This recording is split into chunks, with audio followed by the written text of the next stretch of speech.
Question number 15 देखें। यहाँ पे जो गिवन क्वेश्चन है ये आपके पास फिफ्थ टाइप ऑफ इक्वेशन है। इक्वेशन की फिफ्थ टाइप है, इसमें आपने मल्टीप्लिकेशन करानी होती है। इसमें मल्टीप्लिकेशन में आपने असल में पेयर की मल्टीप्लिकेशन करा रहे होते हो, और पेयर आपने ऐसा सिलेक्ट करना होता है जिसमें आप कांस्टेंट टर्म जो है उसको आप ऐड या सब्ट्रैक्ट कराओ तो उन दोनों पेयर्स में आंसर जो है वो सेम आए। फॉर एग्ज़ाम्पल आप यहाँ पे x+1 और x-5 को देखो। यहाँ पे आप जस्ट पहले इनकी कांस्टेंट टर्म देखें। फर्स्ट x+1 में कांस्टेंट टर्म क्या है +1, और x-5 में कांस्टेंट टर्म क्या है -5। +1 और -5 जब आप करते हो तो आपके पास आंसर क्या आ जाता है -4। इसी तरह आप x+3 और x-7 में देखें। x+3 में कांस्टेंट टर्म क्या है 3, और x-7 में कांस्टेंट टर्म क्या है -7। इन दोनों को जब आप सब्ट्रैक्ट कराते हो +3 -7 तो इसका आंसर क्या आता है -4। तो आपके पास दोनों पेयर्स में जो है -4 आ रहा है, तो इट्स मीन कि आप इनको मल्टीप्लाई करा सकते हो। अगर फॉर एग्ज़ाम्पल आप x+1 और x+3 की मल्टीप्लिकेशन कराते और x-5 और x-7 की मल्टीप्लिकेशन कराते तो आपके पास इन पेयर्स में आंसर सेम ना आता कांस्टेंट टर्म का। +1 और +3 का आंसर क्या होता है +4, और इसी तरह -5 और -7 का आंसर क्या आएगा -5 -7 कितना होता है -12। -12 इज़ नॉट इक्वल्स टू +4। तो यहाँ पे आप इन दो पेयर्स की मल्टीप्लिकेशन नहीं करा सकते थे, इसलिए आपने x+1 और x-5 को मल्टीप्लाई कराया, इसी तरह x+3 और x-7 को मल्टीप्लाई कराया। x+1 पूरी ब्रैकेट से x-5 से मल्टीप्लाई हुआ तो x पहले आपके पास पूरी x-5 से मल्टीप्लाई होगा। x इंटू x² हो जाएगा, x इंटू -5 हो जाएगा, -5x हो जाएगा। फिर +1 पूरी ब्रैकेट से आगे मल्टीप्लाई होगा, +1 x से मल्टीप्लाई होगा तो 1x हो जाएगा। इसी तरह +1 जब -5 से मल्टीप्लाई हुआ तो 5 1 5 -5 आ जाएगा। इसी तरह x+3 x-7 से मल्टीप्लाई होगा तो यहाँ से आपके पास मल्टीप्लिकेशन होगी = 192 है, 192 आप लिख दोगे। अब आप देखोगे कि आपके पास लीनियर टर्म्स दो आएंगी तो उनको आप ऐड कर या सब्ट्रैक्ट करा दोगे। आपके पास फर्स्ट टर्म है x², फिर है -5x + 1x। -5x + 1x कितना होता है -4x होता है। आगे -5 है तो -5 आ जाएगा। इसी तरह नेक्स्ट पेयर में आप देखो तो x² -7x + 3x है। -7x + 3x कितना होता है प्लस माइनस माइनस होता है और साइन बड़ी वैल्यू का आता है, तो प्लस माइनस माइनस हुआ 4x आ गया, और बड़ी वैल्यू के साथ माइनस है तो माइनस आ गया, -4x हो गया। -21 = 192। अब आप अगर देखो तो आपके पास इस पेयर में दो टर्म सेम है। x² -4x फर्स्ट में भी टर्म में भी है और सेकंड में भी है। x² -4x सेम है दोनों में, तो आप उसको क्या कर लोगे y सपोज कर लोगे। x² -4x = y ले लोगे। आपने ये जो एडिशन वाली चीज़ ऊपर देखी है जहाँ पे -4 = -4 लिखा हुआ है, अगर आप इस चीज़ का ख्याल ना रखते यहाँ पे -4 ऐड या सब्ट्रैक्ट करने से आपके पास दोनों साइड पे आया, तो फिर आपके पास यहाँ पे जो फर्स्ट टू टर्म्स हैं ये सेम भी ना आती। इसलिए यहाँ पे आपने ये इस चीज़ का ख्याल रखना है कि हमने ऐसे पेयर सेलेक्ट करने हैं जिनके कांस्टेंट टर्म्स को जब आप ऐड करें तो आपके पास आंसर सेम आए, तभी जो आपके पास है दोनों पेयर में जो है y की वैल्यू सेम आएगी। y आपने सपोज़ कर लिया x² -4x को आपने y सपोज़ किया, तो आपके पास फर्स्ट टर्म क्या बनी y -5, और सेकंड आपके पास क्या बनी y -21। x² -4x की जगह आप y लिख रहे हो, y सब्स्टिट्यूट कर रहे हो, = 192 है, 192 आ जाएगा। अब आपने क्या करना है कि आपने इनको मल्टीप्लाई कराना है इन ब्रैकेट्स को जब आप मल्टीप्लाई करा दोगे तो यहाँ पे आपके पास क्वाड्रेटिक इक्वेशन इन y आ जाएगी। क्वाड्रेटिक इक्वेशन इन x आप बहुत दफ़ा सॉल्व कर चुके हो, अब आप y की फॉर्म में भी सॉल्व करोगे। फिर उसको आपके पास इसी तरह सॉल्व करने के 3 मेथड हैं, किसी भी एक मेथड से आप उसको सॉल्व कर लेना। यहाँ पे आपके पास जब आपने इनको मल्टीप्लाई कराया y -5 को y -21 से कराया, पहले y -21 से मल्टीप्लाई हुआ तो y इंटू y² हो गया, फिर y इंटू 21 बीच में माइनस का साइन है तो -21y हो जाएगा। इसी तरह -5 आगे पूरी ब्रैकेट से मल्टीप्लाई होगा, -5 इंटू y -5y हो जाएगा। इस तरह -5 -21 से मल्टीप्लाई होगा, माइनस माइनस प्लस हो जाएगा, और 5 21 ज़ार क्या होता है 105 = 192।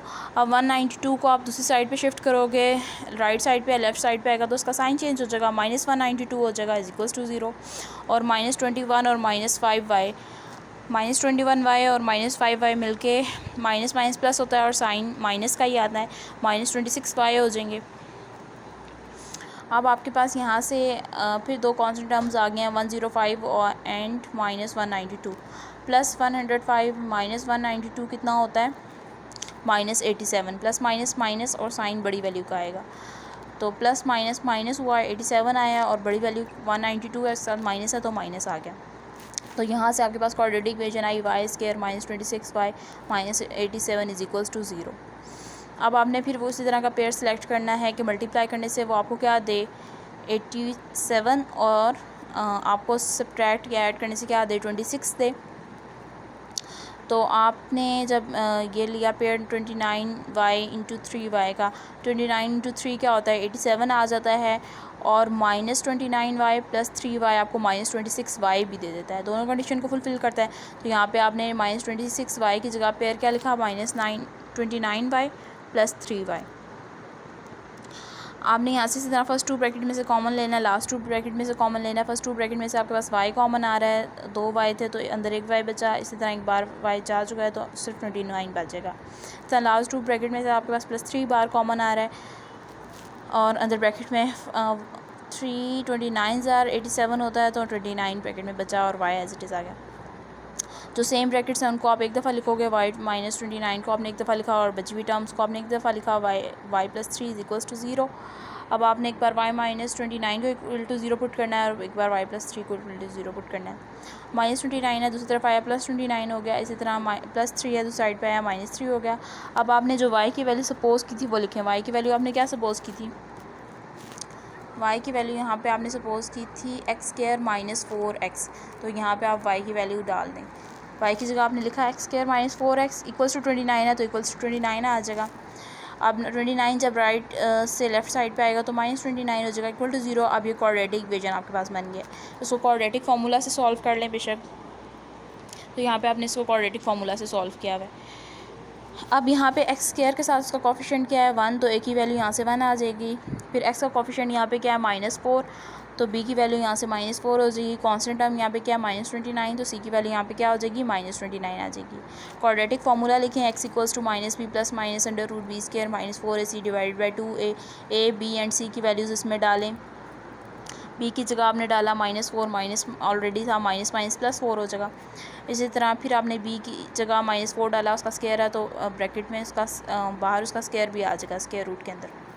-4ac है, a की जगह आप उसकी वैल्यू डालोगे, c की जगह आप उसकी वैल्यू डालोगे। a की वैल्यू 1 है और c की वैल्यू -29 है डिवाइडेड बाई 2। a की वैल्यू यहाँ पे 1 है तो a की जगह आपने 1 लिख दिया। अब आपके पास माइनस माइनस प्लस हो गया तो यहाँ पे 4 बचा सिंपल, प्लस माइनस -4 का स्क्वायर क्या होता है 16 होता है, 4 4 जा चुके 16 होता है और माइनस माइनस मिलके प्लस हो जाता है तो +16 हो जाएगा। फिर माइनस माइनस प्लस होता है तो माइनस इंटू माइनस प्लस हो जाएगा और 4 29 116 होता है। इन सब को आपने मल्टीप्लाई कराया तो 116 आपके पास आ गया डिवाइडेड बाई 2। 116 प्लस 16 आपके पास 132 हुआ डिवाइडेड बाई 2, इसी तरह आपके पास आया। अब आपने क्या करना है कि आपके पास आया x equals to 4 plus minus bracket में √132/2। 132 को आप लिख सकते हो 4 इंटू 33, 4 33 132 होता है। ये आप इसलिए कह रहे हो क्योंकि आप बाहर कॉमन निकालना चाह रहे हो।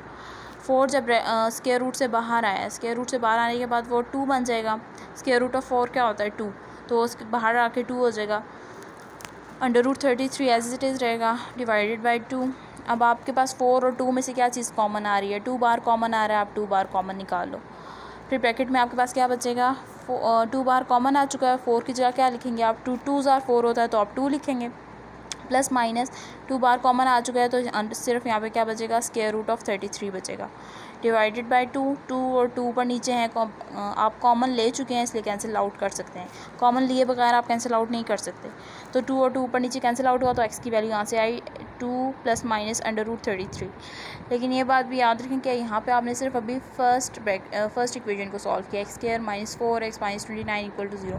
अभी आपने सेकेंड इक्वेशन को सॉल्व करना है। सेकेंड इक्वेशन आपके पास क्या थी, y इक्वल्स टू -3 थी। y इक्वल्स टू -3 की जगह y की जगह आपने उसकी वैल्यू लिखी, वो क्या थी x² -4x इक्वल्स टू -3। -3 दूसरी साइड पे आया तो +3 हो गया इक्वल टू 0। अब आप इसको सॉल्व करोगे, ये भी आपके पास क्वाड्रेटिक इक्वेशन बनी है, इसको भी आप क्वाड्रेटिक इक्वेशन से क्वाड्रेटिक फार्मूला से सॉल्व कर लें या फैक्टराइजेशन सॉल्व कर लें। यहाँ पे फैक्टराइजेशन से सॉल्व किया और यहाँ से x की 2 वैल्यूज़ आएंगी, x = 3, x = 1।